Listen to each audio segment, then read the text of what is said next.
ታቃላችሁ በጌታ ካልሆንክ ሰይጣን የፈለከውን ያህል ትልቅ ብትሆን አትችለው። በጌታ ካልሆንክ ይበልጣል። ምንም ቢወድቅ መልአክ ነው። አሁን ልክ የኢየሱስን ስም ስትጠራ አክት የሚያደርገው ኢየሱስ መሬት ላይ ቢኖር የሚሰራው። አሁን ስልጣኑ ያንተ መሆኑ ይቀርና የጌታ ይሆን። ቃሉን አንተ ላይ ሕያው የሚያደርገው መንፈስ ቅዱስ ነው። ያለ እግዚአብሔር መንፈስ ቅዱስ ይሄ ቃል ታውቃለህ ኖርማል ፊክሽን ሊሆንብህ እንደሚችል በድለ ስትመለስ ነው ሰይጣን የሚያገኘህ። እኔና እግዚአብሔር መሃል ያለው እኔና እግዚአብሔር የምንጨባበጥበት መንገድ የኢየሱስ ደም ነው። አብ ላከው እንዲሰራ፣ ወልድ ልኮ ጨርሶ በእግዚአብሔር ቀኝ ተቀመጠ። መንፈስ ቅዱስ ኮንፈርም አረገ። መንፈስ ቅዱስ ፈጣሪ ነው። አንተ ውስጥ ገብቶ ሲያድር የሆነች ነገር ሊያርምህ አይደለም የገባው፣ አብሮ ሊኖር ነው የገባው።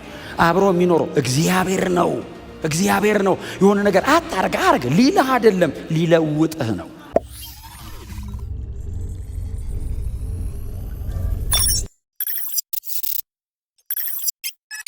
ዕብራውያን ምዕራፍ 10 ከቁጥር 12 እስከ 18 በጌታ በኢየሱስ ክርስቶስ ስም አነባለሁ። እንደዚህ ይላል፣ ይህኛው ካህን ግን አንዱን መስዋዕት ለዘላለም አቅርቦ በእግዚአብሔር ቀኝ ተቀምጧል።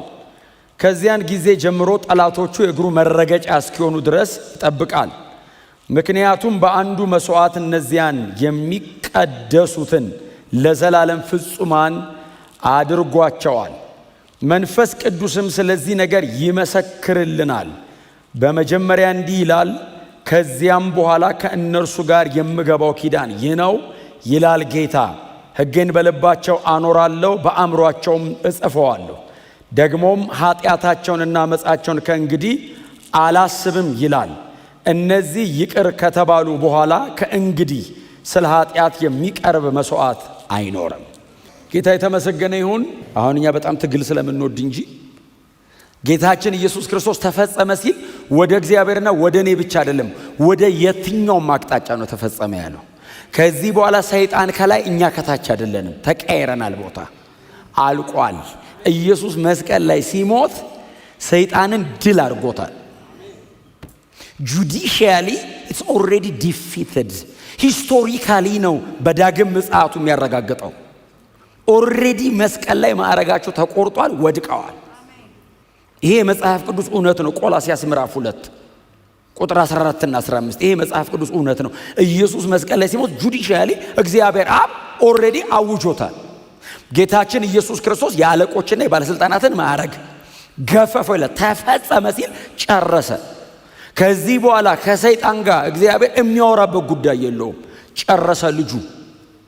አሁን ሰይጣን በእኔና በእግዚአብሔር መካከል ገብቶ የመክሰስ አቅም የለውም። ይህም ብሉይ ኪዳን ነው የሚያደርገው። አሁን ይህ አዲስ ኪዳን ነው። እኔና እግዚአብሔር መካከል ኢየሱስ ነው ያለው። በድለ ስትመለስ ነው ሰይጣን የሚያገኘህ። እኔና እግዚአብሔር መሃል ያለው እኔና እግዚአብሔር የምንጨባበጥበት መንገድ የኢየሱስ ደም ነው። ይሄንን ባይዘው ሰይጣን ያውቃል። እኛ እንድናቅ ነው የማይፈልገው። አንዳንዴ ደግሞ እኛ ማወቅ አንፈልግም፣ ትግሉን ስለምንፈልገው። አልወደቀም እንላለን እኮ የሚታገል ቦታህን ስታቅ ባይዘው ቦታውን ይይዛል። አለማወቅህን ተጠቅሞ ነው የሚያሰቃይህ። ይሄው የእግዚአብሔር ቃል እውነት። እኔ አሰራርና ልምምድ አይደለም አይደል? ቀድመን የምናምነው ቃሉን ነው። ልምምዳችንን ቃሉ ላይ ነው አይደል የምናስቀምጠው? የእግዚአብሔር ቃል እውነት። በተለይ እንደነዚህ አይነት ነገሮች የእግዚአብሔር ቃል ነው የሚያሳርፋችሁ። አለበለዚያ ቆጥረህ አጨርሰው የሚወደቀውን መልአክ ከሰማይ የሰማይ ሲሶ ነው ወደቀ የሚለው ባይዘው። የሰማይ ሲሶ ቁጥሩ ስንት ነው? አቆጥረውም። ስንቱን ነው የምጥለው? እሱ አንዴ ጥሎታል። በቃ አሁን የወል ስም ሰጥቷቸው አሁን እኛ ድግምት ይቅር አልጨርሰውም ብጀምረው ራሱ ብዛቱ። ኢየሱስ ሰበሰበና የገሃነም ደጅ አለው።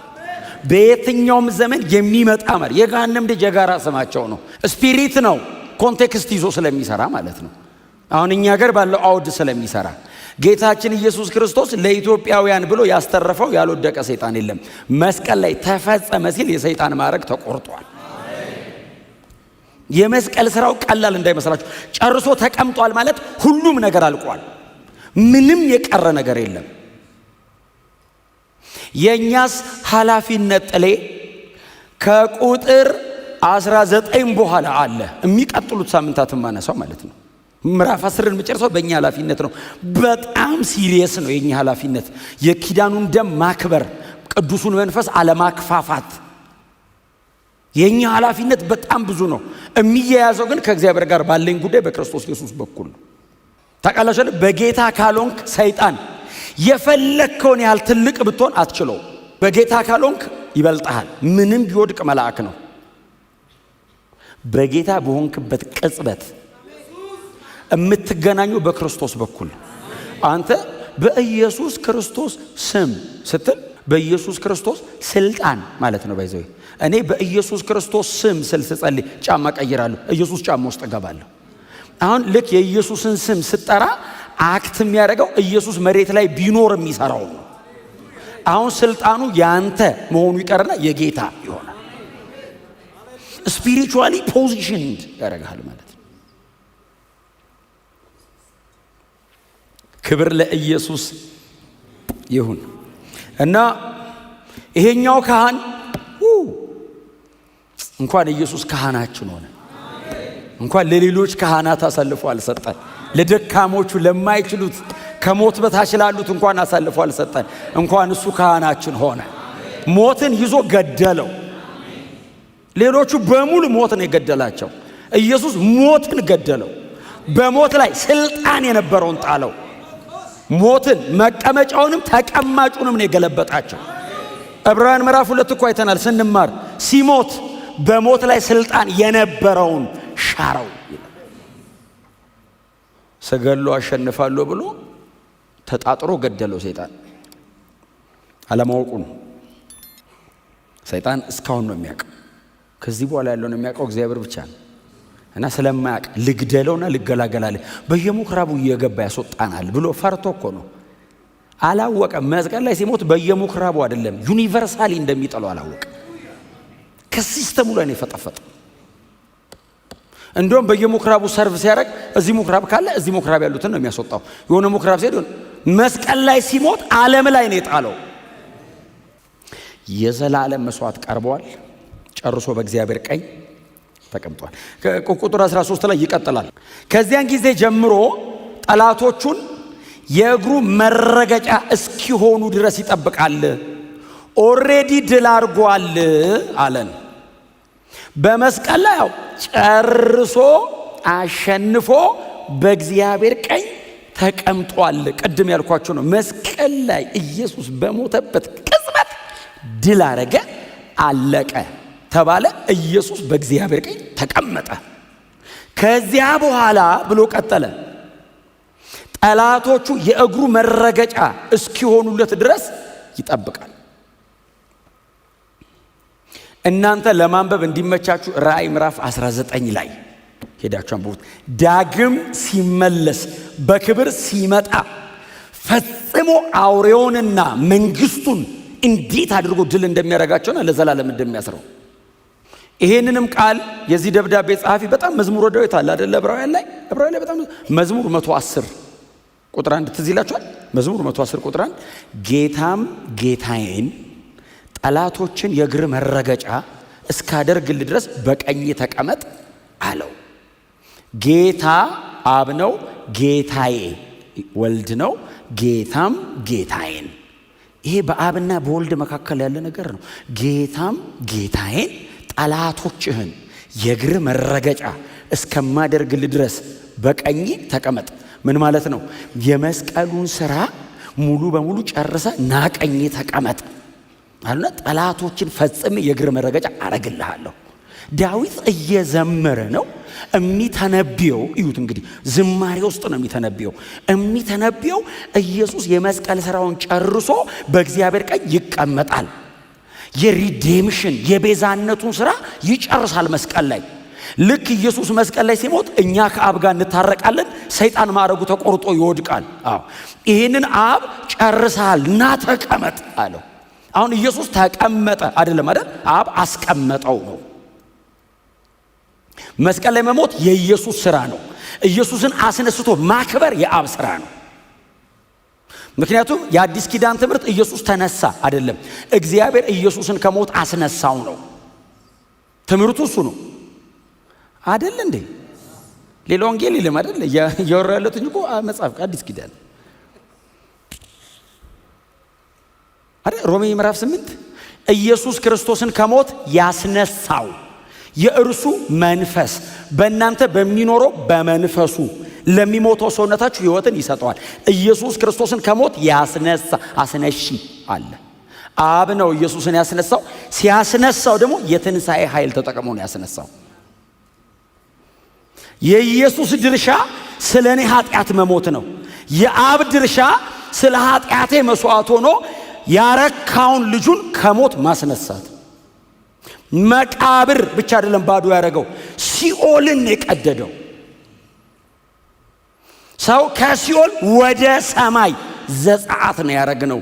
ኢየሱስ ወደ አብ ቀኝ ሲሄድ ብቻውን አለ። ሲመጣ ብቻውን ነው የመጣው። ሲሄድ ይዞን ነው ሄደው። ግርግር ነው የሆነው። የአብ ቀኝ ግር ብለን የገባ ነው። አቤት የድምፅ መዓት ጸጥ ያለ ነበር። አብና ወልድ መሃል እኮ ጸጥ አያወሩም እኮ እነሱ። በሁለቱ መካከል ያለው አንድነት ልታብራራው አትችልም። ተነጋግረው አይደለም የሚግባቡት። እሱ በእኔ እኔስ በሱ እንዳለው አታምንም ይላል እኮ። አሁን እኮ በጣም የሚቀራረብ ምድር ላይ በጣም የሚቀራረብ እኮ ባልና ሚስት ነው አንድ ይሆናሉ የተባሉት። እንዲህ አብና ወልድ መሃል ያለው ዋነስ ልታብራራው አትችልም። እንደዚህ አይነት አንድነት ኖሮ አያውቅም። አብና ወልድ መሃል ነው ያለው። ቀጥሎስ እኛ መሃል ነው ያለው ቸርች። እኔና አንተ መሃል ያለው አንድነት እነሱ መሃል ይኑር ብሎ ኢየሱስ ጸለየ። ባይዘው እኛ ያ አንድነት ምንድነው አይደለም ማለት ያለበት። አሜን። ለምን ልታብራራው አትችልም። ኤክስፒሪየንስ ነው የምታደርገው። እስቲ አሜን በሏ። ኢየሱስ ልክ ሲገባ አብ ወደ ምድር ልጁን ለምንድን ነው የላከው? ይዘህልኝና ብሎት። ማንን? የጠፋውን ሰው። ኢየሱስ መጣ ፈልጎ ሊጨብጠን ሲስተን እኛ ሊጨብጥ እጅ እንዲህ እንላለን።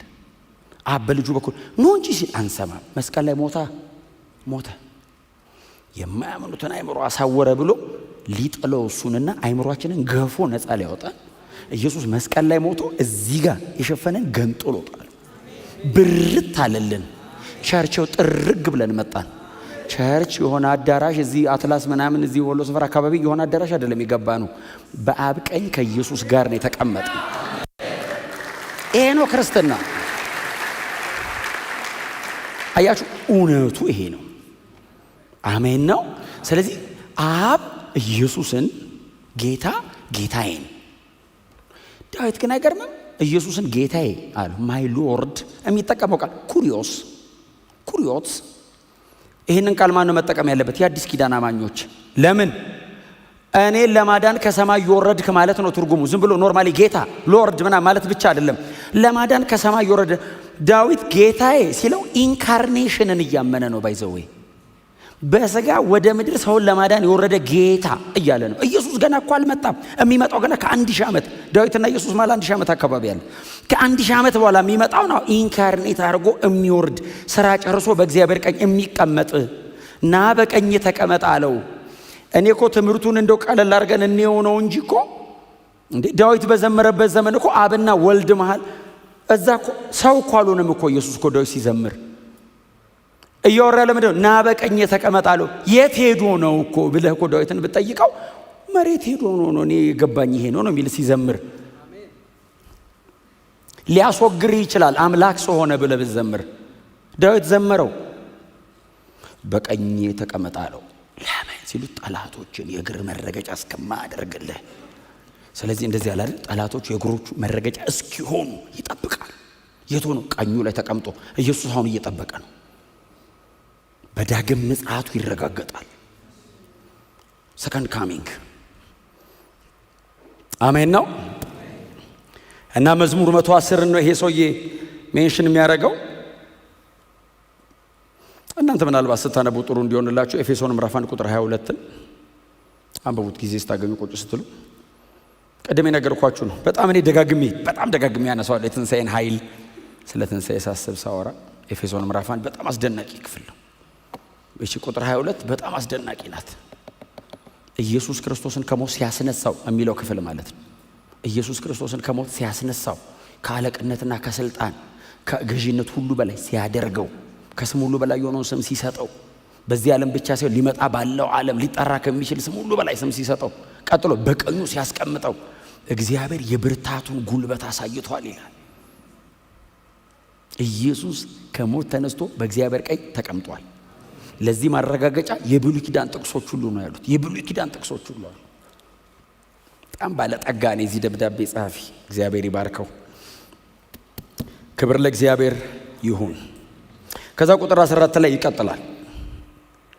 በጣም ይገርማቸዋል። ይህ ሰውዬ ያለቀ መስዋዕት ላይ ነው ያለው። በቃ ኦልሬዲ አንባቢዎቹ ስለገባቸው አሁን እየጠቀለላት ነው እንትኗን እየጠቀለለ ነው። ቁጥር 14 ላይ ምንድነው የሚለው?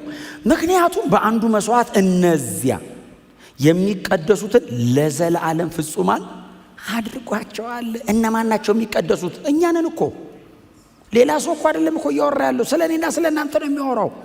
ጌታን ስለተቀበለ ሰው እኮ ነው የሚያወራው። ይኸውላችሁ በአንዱ መስዋዕት ለዘላለም የቀረበ አንድ መስዋዕት አለ። በዚያ መስዋዕት የሚቀደሱትን ለምን ያህል ዘመን? ለዘላለም ምን አድርጓቸዋል? ፍጹማን። መሬት ላይ ያለ ሰውዬ ዕብራውያን ቸርች ውስጥ ያሉ ሰዎች ሲሰሙ ኢየሱስ መስዋዕት ሆኗል፣ ገብቶናል። መስዋዕቱ ለአንድና ለዘላለም ገብቶናል። መሬት ላይ ያለውን አንተ ለዘላለም ፍጹም አድርጓል ሲል እኔ ከመቼ ጀምሮ?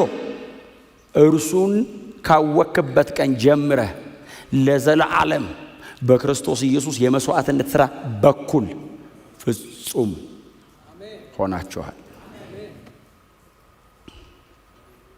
ፖዚሽናል ስለሆነ ቃሉ እስከ ቁጥር 18 ድረስ በጣም ለክፍሉ ታማኝ ሆኜ እሷን ነው ማወራት።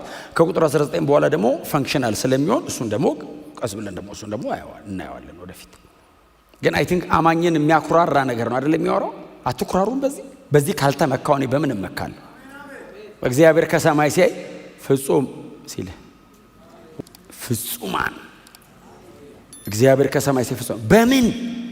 በዚህ መስዋዕት በክርስቶስ ኢየሱስ በኩል በቀረበ መስዋዕት። ክብር ለእግዚአብሔር ለአምላካችን። ከዛ ቀጥሎ ባለፉት ጊዜያቶች ደጋግመን ያነሳነውን አንድ ደግሞ ክፍል ደግሞ ያነሳል። ኤርምያስ 31ን እንደገና ያነሳል። የሚቀጥሉት ቁጥሮች ላይ ደግሞ ኤርምያስ 31ን መንፈስ ቅዱስ ስለዚህ ነገር ይመሰክራል። ስለ የቱ ነገር? ጌታችን ኢየሱስ ክርስቶስ መስዋዕት ሆኖ ስለመቅረቡ፣ ቀጥሎስ እኛ ፍጹማን ስለመሆናችን። ይሄንን ስራ ማን የሰራው? ጌታችን ኢየሱስ ክርስቶስ። ማን የላከው? እግዚአብሔር አብ። ቀጥሎ ይሄንንስ መንፈስ ቅዱስ ደግሞ ይመሰክረዋል። ስራውን አያችሁት? የሥላሴ ሲያደርገው አብ ላከው እንዲሰራ፣ ወልድ ልኮ ጨርሶ በእግዚአብሔር ቀኝ ተቀመጠ። መንፈስ ቅዱስ ኮንፈርም አረገ፣ ይመሰክራል። መንፈስ ቅዱስ የመንፈስ ቅዱስ ድምፅ፣ የመንፈስ ቅዱስ ምስክርነት ስለዚህ ጉዳይ ያው ከዚህም በኋላ ከእነርሱ ጋር የምገባው ኪዳን ይህ ነው አለ እግዚአብሔር። እገባለሁ ኪዳን አለ እግዚአብሔር። ምን አይነት ኪዳን ነው የምትገባው? ህዝቡ ይጠይቃል። ከዚህ በኋላ አለ እግዚአብሔር፣ ከዚህ መስዋዕትነት ስራ በኋላ ከህዝቤ ጋር የምገባው ኪዳን አለ። ምን አይነት ኪዳን ትገባል? አዲስ ኪዳን። የመጀመሪያውን የሚያስረጅ ያኛውን የሚሽር አሮጌ ብሎ ከመንገድ የሚያስወጣ አዲስ ኪዳን እገባለሁ። የመጀመሪያውንም እኔ ነኝ የገባሁት፣ ይሄኛውንም እኔ እገባለሁ። የመጀመሪያውንም ከህዝቤ ጋር እኔ ነኝ የገባሁት፣ ይሄንንም ከህዝቤ ጋር እኔው ነኝ የማረገው። አዲስ ኪዳን አረጋል እና አንብባት ቁጥር 16 የምገባው ኪዳን ይህ ነው ይላል ጌታ፣ ሕጌን በልባቸው ላይ አኖራለሁ። ኪዳኑ ይሄ ነው። ሕጌን በልባቸው ላይ አኖራለሁ፣ በአእምሯቸውም እጽፈዋለሁ። በድንጋይ ጽላት ላይ የተጻፈ ሕግ ልባቸው ላይ ነው የምጽፈው አለ እግዚአብሔር። ሩቅ አስቀምጠው እያነበቡት እየተሳሳቱ እየመጡ ቼክ እንዲያደርጉት አላረግም። ልባቸው ውስጥ ጽፈዋለሁ አለ። ይዘውት ይሄዳሉ አለ። ይቀደሳሉ ማለት እኮ ነው። ሕጌን በልባቸው እጽፈዋለሁ፣ በአእምሯቸው ላይ አድርገዋለሁ። ብሉይ ኪዳን ምንድን ነው የሚለው? አንገት ላይ እሰረው ነው እኮ የሚለው። እዚህ ውስጥ አይገባም። እሰረው፣ እዚህ ጋር እንደ ክታብ አረገው፣ እዚህ ጋር አረገው ነው። ስማ እንዲህ አይንህ ልብህ ኮሪድ እኮ አይቶታል። አይንህን ግን ለመከልከል እንዲህ ይሄድ እዚህ ውስጥ ስለሌለ አመጽ ነው ያለው። እዚህ ውስጥ ሰው እኮ በጣም ከባድ ሰው ነው፣ ከባድ ፍጡር እኮ ነው ሰው። እዚህ ውስጥ የሰው ልብ እኮ ክፉ ነው፣ አታሸንፈው። ስለዚህ እንደዚህ ያለ ደረት ላይ አርገው፣ እዚህ ላይ አንጠልጥል። ልክ እንዲህ ልታይ ስትል አትመኝ የሚል ትላለህ። ኦሬዲ ልብህ እኮ ሄዷል፣ አይንን ይከለክላል። እንደዚህ ስትል ልብስህን ልክ እንዲህ ስላል አለ ህጉ። እግዚአብሔር እንደዚህ ያለ ወደ ውስጥ አስገባዋለሁ አለ። እዚህ ጋር የተንጠለጠለ እዚህ ውስጥ አደርገዋለሁ። አሁን አትመኝ አይደለም እምልህ፣ እንዳትመኝ አደርግሃለሁ አለ። ልባቸው ላይ እጽፈዋለሁ ማለት ማድረግ የሚችሉበት አቅም እሰጣቸዋለሁ፣ አእምሯቸው ላይ አደርገዋለሁ። ምን ማለት ነው? መንፈስ ቅዱስ ሪማይንድ ያደርግሃል ማለት ነው ትርጉሙ። ቃሉን ቃል በቃል ታስታውሰዋለህ ማለት እኮ አይደለም እኮ። መንፈስ ቅዱስ ሪማይንድ ያደርጋል። እዚህ ውስጥ መንፈሴ ይኖራል እኮ ነው ትርጉሙ። ሕጌን በልባቸው ጽፋለሁ እኮ መንፈስ ቅዱስ ነው የሚጽፈው። የሚጽፈው እኮ መንፈስ ቅዱስ እኮ ነው። አንድ በጣም ወዶ ቃል አለ። ሁለተኛ ቆሮንቶስ ምዕራፍ 3 ላይ ለቆሮንቶስ ቸርች ጳውሎስ ምንድን ነው የጻፈላቸው? ከኛ ወደ እናንተ የሚጻፍ የምስጋና ደብዳቤ ያስፈልጋል እንዴ አለን። ኧረ አያስፈልግም። እናንተ በእኛ የተገለገላችሁ የክርስቶስ ደብዳቤዎች አይደላችሁ እንዴ አለ። the living letters ተራማጅ መልእክት እና በክርስቶስ በእኛ ተገልግላችኋል። የክርስቶስ ደብዳቤ እግዚአብሔር ጸሐፊ እግዚአብሔር ነው አለ። እኔ እስክሪፕቶ ነኝ አለ። መንፈስ ቅዱስ ነው የሚጽፈው አለ። እኔ በእኛን የተገለገላችሁት እኔ እስክሪፕቶ ነኝ። መንፈስ ቅዱስ ጸሐፊ ነው። የክርስቶስ መልእክት ሩቅ የተቀመጠ አይደለም። ትነበባላችሁ አለ ስትራመዱ። እስቲ አሜን በሉ። የሚያይ እንዲህ ስትራመድ ጥቅስ ነው ከላይ ለሚንጠባጠበው። ነዋሪ አረጋቸዋለሁ አለ። አዲሱ ኪዳን ልባቸውና አእምሯቸው ላይ ወደ ውስጥ ነው አለ እግዚአብሔር። ደጅ አይደለም አለ፣ ወደ ውስጥ ነው። እቀድሰዋለሁ። መንፈስ ቅዱስ ያድራል ገብቶ እነሱ ውስጥ። ቃሉ ባይዘው የሚለው 10ቱን ትእዛዛት ልባቸው ላይ ጽፋለሁ ማለት አይደለም ትርጉሙ። መንፈስ ቅዱስ ይገባል ነው። አስታዋሽ ሆነ መንፈስ ቅዱስ እነሱ ውስጥ ያድራል አለ። ቀዳሹ መንፈስ ቅዱስ ነው። ቃሉን አንተ ላይ ሕያው የሚያደርገው መንፈስ ቅዱስ ነው። ያለ እግዚአብሔር መንፈስ ቅዱስ ይሄ ቃል ታውቃለህ ኖርማል ፊክሽን ሊሆንብህ እንደሚችል ኖርማል የዛሬ 2000 ዓመት የተጻፈ ብለህ the oldest book ነው ትለዋለህ። the oldest book መንፈስ ቅዱስ ውስጥ ሲገባ the latest news በጣም እድሜ የጠገበ መጽሐፍ ሲል የሆነ ሰውዬ ለ21ኛው ክፍለ ዘመን የመጨረሻ መልእክት። መንፈስ ቅዱስ ሲኖር ሕያው ነው። የሆነ ነገር እስክታረጋ አይጠብቅም፣ ታስታውሰዋል። ኤፌሶን ምዕራፍ 4 ላይ ጳውሎስ እንደዚህ ያላቸው አይደል? ኤፌሶኖች ትንሽ ሲያስቸግሩ ክርስቶስን እንደዚህ አልተማራችሁትም አላቸው። አያው ለካውን የሆነ ሰው ይመጣና የሆነ ነገር ስታረግ ክርስቶስን እንደዚህ አልተማርከውም ይልሃል። መንፈስ ቅዱስ ውስጥ የሆነ ነገር ልታረግ ስትል ከክርስቶስ ይሄን አይተሃል ይልሃል። ለልብ አላየውም። መንፈስ ቅዱስ እንደገና ይመጣል። ከክርስቶስ ይሄንን አይተሃል ይላል። አላየውም። ሶስተኛው ላይ አንተ ነህ ክርስቶስን እንደዚህ አልተማርኩትም ትላለህ። ውስጥህ ነው የሚነግርህ። ደጅ ቆሞ አይደል፣ ውስጥህ ነው። ልክ ክርስቶስ እንደዚህ አልተማርኩም ትላለህ። ደግሞ ከዛ ያንተ ይሆናል። እንዲህ አልተማርኩትም ትላለህ። የራስህ እስቲ አሜን በሉ። በልባቸው ጽፋለሁ ማለት ገብቼ እኖራለሁ ማለት ነው ትርጉሙ እንጂ ሕግ በሕግ አረጋለሁ ማለት አይደለም ትርጉሙ። እግር በእግር እየተከተልኩኝ እንደሱ አይደለም ትርጉሙ። መንፈስ ቅዱስ አንተ ውስጥ ይገባል። ክርስትና ኑሮ ህይወት ከጌታ ጋር መኖር ይሆናል። ከመንፈስ ቅዱስ ጋር መኖር። አሁን ይሄው ይሄ ህዝብ የሚኖረው ኑሮ ማለት ነው። ልባቸው ላይ ጽፋለሁ፣ አእምሯቸው ላይ ጽፋለሁ፣ አስቀምጠዋለሁ ውስጣው መንፈስ ቅዱስን የመሰለ ክቡር አምላክ በእውነት ጥብብ እንዳታረጉት። መንፈስ ቅዱስን እግዚአብሔር ነው እኮ መለኮት ነው ፈጣሪ። የአምላክ መንፈስ ፈጠረኝ አለ እኮ ኢዮብ። እስትንፋስ አስገባብኝ አለው። the creator God ፈጣሪ መንፈስ ቅዱስ ፈጣሪ ነው። አንተ ውስጥ ገብቶ ሲያድር የሆነች ነገር ሊያርምህ አይደለም የገባው፣ አብሮ ሊኖር ነው የገባው። አብሮ የሚኖረው እግዚአብሔር ነው። የሆነ ነገር አታርግ ሊልህ አይደለም ሊለውጥህ ነው። እውነቴን ነው የምነግራችሁ። የባህሪ የምናምን የካራክተር እንደሱ አይደለም። ያልፋል። ከዛ አንተን ነው የሚቀይርህ። ከመንፈስ ቅዱስ ጋር ስለመኖር አዲሱ ኪዳን አለ። አዎ ሩቅ ተራራ ላይ ተቀምጬ እረፉ አልልም፣ ገብቼ እኖራለሁ፣ እነሱ ውስጥ አድራለሁ። መንፈስ ቅዱስ በእኛ ሲኖር ቃሉ እንደ ወንዝ ነው ላይ የሚፈስብህ። በቃ ከረንቱ አይቋረጥም። ታውቃለህ፣ ፍሎ አይቋረጥም። ከረንት አለው፣ ዝም ብሎ ይሄዳል። እቋሪ አይሆንም። የሆነ ቦታ ተቀምጦ አልጌ ምናምን ይዞ አይበላሽም። አይ እቋሪው አይፈወስም የሚል ቃል አንብባችኋል?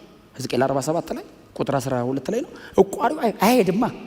ሆሊ ስፒሪት እዚህ ከረንት አለው፣ ፍሎ ሕያው ነው። ኑሩ ከጌታ ጋር ትላለህ። አይ ብቻ ኢየሱስ ቤቴ ካለ እኮ ይሄ እኮ ነው ይበቃኛል እኮ አያስፈልገኝም እኮ አይደለም እኮ ባይዘው በጣም ብዙ የሚያስፈልግ እንትን አለ። ኢየሱስ ሲኖርስ ትዝ አይልህም? አይ ሰው እኮ ኪሱ ሞልቶ እኮ ላይ ዘምር ይችላል። ባዶ ኪሱንስ እያሸበሸበ እንደኔ ማነው የኔስ ልዩ ነው ይላል። ምንም እኮ የለውም እኮ አንተ ምን አለ ስትለው ጌታዬ። አይ ሪል ክርስትና ይሄ ነው። ኤክስፒሪየንስ ከጌታ ጋር መኖር፣ ከኢየሱስ ጋር መኖር። እውነቴን ነው። ላጽናናችሁ እኮ እንዳይመስላችሁ፣ ትሩዝ እውነት ነው። ይሄ ባይዘ እየነገርኳችሁ ያሉት አዲሱ ኪዳን ነው። አንተ ውስጥ እግዚአብሔር ይኖራል። እግዚአብሔር እኮ እናንተ ውስጥ አለ። ቀላል ሰዎች አይደላችሁም። መለኮት አንተ ውስጥ አለ። አሁን ማ እንዳለ ካላወቅኩ ነው ባይዘው ኖርማል ሆነው እግዚአብሔር አብሮ ሲኖር አብሮ ያለው ማን እንደሆነ ስታቅ አረማመድ ይቀየራል። አጠገብ ላለው ሰውዬ እንትናን ታውቀዋለህ አይደለም እምትለው ሃምብል ነው የሚያደርግ። ባይዘው እግዚአብሔር ውስጥ ሲኖር ትዕቢተኛ አያደርግም። ትሁት ነው። ሰው ስታቅ ነው በጣም ፕራይድ ውስጥ የሚገባው። መንፈስ ቅዱስን ስታቅ ሃምብል ነው የምትሆነው። ዝቅ ያደርጋል። ለሰው የምትኖር ምናምን ዝቅ ያለ ሲምፕል ትራንስፓረንት። ምን ነው ሲምፕል ሆንክ ይሏል። ጌታን አይቼ ኢየሱስ አጠገብ ያለ ስትል የትኛው ኢየሱስ? የተሰቀለው። መቼስ የተዋረደውን ክርስቶስ እያየህ ሌላ መሆን አይቻልም። ሃምብል ነው የሚሆነው ክርስቲያን ሲሆን ሃምብል። አሜን ነው። አዲሱ ኪዳን እሱ ነው። ፓኬጅ ነው። ግን እኔ አብሬያቸው እኖራለሁ ብቻ አይደለም ያለው። ከዛስ ኃጢአታቸውን እና አመፃቸውን ከእንግዲህ አላስብም። ከባድ ቃል ነው። ኃጢአታቸውን ሲያረጉ የኖሩትን ማመፅ ባይዘው ማመፅ ድንገት አይደለም፣ ኢንቴንሽናል ነው። ማመፅ ተደራጅተ ነው። ሰው ታውቃላችሁ፣ ተደራጅቶ ነው እግዚአብሔርን የበደለው። አምልጦት አይደለም፣ አቅዶ ነው። አውቆ በበላው እንደሱ እሆናለሁ እንደሱ መሆን ማለት ብሎ ነው የሰራው ሰው ኃጢአት ባይዘው አይደል። ዘፍጥረት 3 ላይ እኮ ድንገት እንትን መስሎኝ በላሁ አይደለም፣ አውቀን ነው የበላ ነው። በእውቀት ነው። ለዛ ነው እግዚአብሔር ፔናልቲውን ሲሪየስ ያደረገው። እግዚአብሔር መጣና እንደዚህ ያለ የተደራጀን አመጽ ነው ይቅር ያልኩት አለ። መተው እኮ ብቻ አይደለም አላስበውም አለ። በጌታ ስትሆን ያንን አላስበው እረስቸዋለሁ አይደለም። እግዚአብሔር መርሳት አይችልም በባህሪው። ለዘላለም ነው የሚያውቀው። ረሳሁ አይደለም ሳየት እዛ ይለኝ እስቲ አሜን በለው። እንዲህ ሳየህ መጣ ደግሞ አይደለም አይልም እግዚአብሔር። ሰው ባይዘው የዛሬ 10 ዓመት የሰራሃትን ተለውጠ በጣም ጥሩ ሰው ሆነ ተቀይረ ሲያይ ተውክ ያቃል እኮ እንደ ተውክ ያቃል ያስታውሳል። ተውክ። እግዚአብሔር ሲመጣስ አላስበውም። ምኑን? ኃጢአቱንና አመጹን አላስበውም። አላቀውም አይደለም። አላቀውም ካለ እግዚአብሔር መሆኑ ሊቀር ነው። የሆነ ነገር ላያቅ ነው። ያቃል። አላስበውም ካለስ እንደ እግዚአብሔር እውነተኛ የለም። በክስ በምናምን የምትሰቃዩ ሰዎች በክርስቶስ ኢየሱስ በኩል እግዚአብሔር ለአንዴና ለዘላለም ይቅር ብሏል። አዲስ ኪዳን ታዲያ ምንድነው አድቫንቴጁ? ብሉይ ኪዳን መሸፈን ነው። አዲስ ኪዳን መቀደስ። እግዚአብሔር ፊት ስቀርብ ባለፈው ይቅር ያለኝን እንዴት አድርጎት ይሆን እያልኩ አልቀርበም። እንደሱም ይፍን እያላችሁ አትቀርቡ። እንደዛ ብንል አንመጣም ቸርች። መንፈስ ቅዱስ ስራው ምንድነው? ጥርግ ያደርገዋል። አያ ከድርጊትና ከምናምን ከህሊና ላይ ያጠፋዋል። ህሊናችንን የመቀደስ አቅም አለው ኢየሱስ ደም። ቅድስ ያደርጋል። ስትመጣ ምንም እንዳልሰራ ሰው ነው የምትሆነው በእግዚአብሔር ፊት። ምንም እንዳልሰራ ተመስገን ጌታ ሆይ። በኃጢአት የኖረ ሰው የቸርች መጥቶ ምንድነው የምትበድሉት ይላል። ለምን? ረስቶ ሰርዞለት ቀድሶት። ይሄ እኮ የኢየሱስ ደም ጉልበት ላይ የመንፈስ ቅዱስ ስራ እኮ ነው። የኢየሱስ ደም ጉልበት ይኸው የተሰራን ነገር ጥርግ አድርጎት ከጭንቅላት ላይ ቅዱስ ያደርጋል። ከዛስ ኃጢአተኛ ስታይ አትበድል እንጂ ከሱ የባስክ እኮ ነበርክ። ይሄን ድፍረት ማን ሰጠ? የኢየሱስ ደም አቅም፣ የመንፈስ ቅዱስ ኃይል በእውነት እንጂ እዚህ ውስጥ እያስቀረ ቢተወን ኖሮ ክስ ታውቃለህ፣ በህይወት አያኖርህም። ሰው በህይወት አይኖርም፣ እየተከሰሰ ይሞታል። አይችልም። ማንም ሳይነካው ነው የሚሞተው። ባይዘው አዲስ ኪዳን ምንድን ያደርገው? ክስ የሚባል ነገር እዚህ ውስጥ ኮንደምኔሽን በክርስቶስ ኢየሱስ ላሉ አይደለም ይላል። አሁን ኩነኔ የለባቸው። በእርሱ ያለ የህይወት መንፈስ ከኃጢአትና ከሞት ህግ ነፃ አውጥቶኛል። አይ ምዕራፍ 7 ላይ ከዚህ ለኃጢአት ከተሰጠ ሰውነት ማን ያድነኛል እያለ ቆስሎ በጣም ቁስልስል ብሎ የቀንበር ማዕት ተሸክሞ የነበረ ሰውዬ ምዕራፍ 7 መጨረሻ ቁጥር ላይ እያለቀሰ ምዕራፍ 8 ቁጥር 1 ላይ ዘሎ ነፃ ወጣዋል። ምን አገኘ? በክርስቶስ ኢየሱስ ያለ የህይወት መንፈስ። ክርስቲያን ኢየሱስ ክርስቶስ ጌታ ነው። ይሄ የኢየሱስ የመስቀል ሥራ፣ የፈሰሰ ደም፣ የተከፈለ ክፍያ ነው። ክብር ለኢየሱስ ይሁን። ኢየሱስ ስለ ኃጢአቴ ሞቷል። በመስቀል ላይ ሥራዬ ተሰርቶ አልቋል። መንፈስ ቅዱስ በእኔ ውስጥ አድሯል። ኃጢአቴን አያስበውም። አመፄን ትቶልኛል። በእግዚአብሔር ፊት በክርስቶስ ኢየሱስ ምክንያት በነፃነት ለዘላለም እኖራለሁ።